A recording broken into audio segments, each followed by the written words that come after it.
नमस्कार, मेरा नाम है डॉक्टर पुरु धवन और आज इस वीडियो में हम बात करने वाले हैं बेड सोर्स के बारे में, जो कि पैरालिसिस पेशेंट में आम तो नहीं है बट हाँ, कुछ पेशेंट्स में हमें देखने को मिल जाता है, जो पेशेंट पूरा-पूरा दिन बिस्तर पे लेटे रहते हैं।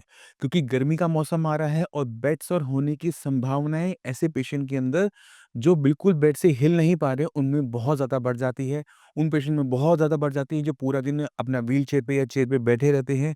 तो हम इससे प्रिवेंट अपने आप को कैसे कर सकते हैं, किस तरह से हम इसका ट्रीटमेंट कर सकते हैं, उसको हम दोनों को हम समझने की कोशिश करेंगे इस वीडियो के। तो पहले हम ये समझते हैं कि बेड सोर्स बनते कैसे हैं। जब हम किसी एक पोज़ीशन में बैठे रहते हैं, तो हमारी बॉडी के अंदर जो बोन्स हैं, वो प्रेशर दे रही होती हैं, किसी पर्टिकुलर रीजन पे। जहाँ वो प्रेशर दे रही है, वहाँ पर ब्लड सप्लाई कम हो जाती है क्योंकि प्रेशर की वज़ह से ब्लड वहाँ से निकल नहीं पा रहा हो। तो जो भी एरिया जो लोड बेयरिंग एरिया होगा, चाहे वो आपकी बैक हो, चाहे आपके बम्प्स हों, जहाँ भी प्रेशर आ रहा है, वहाँ आपके जो बेड सोर्स बनने की संभावना बढ़ जाती है। और बेड सोर को आप हिंदी में नासूर कहते हो, यानी ऐसा जख्म जो भरता आसानी से नहीं है। तो गर्मी के मौसम में क्योंकि ज़्यादा बन रहा है, तो पहला ध्यान क्या रखेंगे कि हम अपने पेशेंट को जितना हो सके मूवमेंट देंगे। बैठा हुआ है, खड़ा करो, खड़ा है, बैठाओ, लेटा हुआ है, बैठाना है। तो इस तरह से क्या है, बार-बार जब आप पूरे दिन में आधे-आधे घंटे बाद, 1-1 घंटे बाद पेशेंट को मूवमेंट करते रहते हो, तो किसी एक पर्टिकुलर रीजन पे बहुत लंबा टाइम तक ब्लड सप्लाई रुकी नहीं रहती, जिसकी वजह से बेड सोर्स बनने पॉसिबल नहीं हो पाते। तो अगर हम इस चीज़ का भी सिर्फ ध्यान रख लेते हैं, तो हम बेड सोर से अपने आप को बचा लेते हैं। दूसरा ध्यान आपने क्या रखना होता है, वो है हाइजीन का। आपने अपने पेशेंट को रोज़ नहलाना है। अगर आप सोच रहे हो कि स्पॉन्जिंग करने से काम बन जाएगा, नहीं।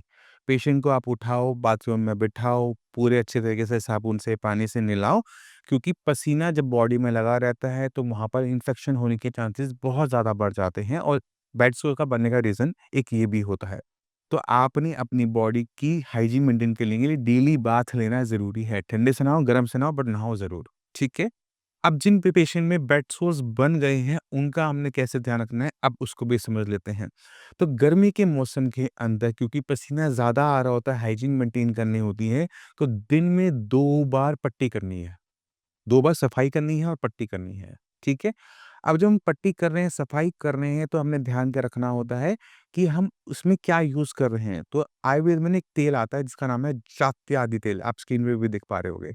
ये जात्यादि तेल अपने पास ही किसी भी आयुर्वेदिक स्टोर से ले लेना। मेरे कहने पे 10-15 दिन इसकी फोवे बनाकर ना, बैंडेज की गॉज बनाकर उसमें डिप करके पेशेंट के लगा लेना, फ़ोटो खींच लेना। आपको 10-15 दिन के अंदर अपने आप नज़र आ जाएगा कि वो जो नासूर था, जो जख्म भर नहीं रहा था महीनों से, वो तेज़ी से भरना शुरू हो गया, ठीक है? तो ये छोटी-छोटी चीज़ें होती हैं, अगर आप इसको कर लेते हो तो बेड सोर बनते नहीं, बन जाएँ तो जल्दी ठीक हो जाते हैं। और एक चीज़ का और ध्यान रखना, मैं शायद भूल गया, वो है डायबिटीज़ का।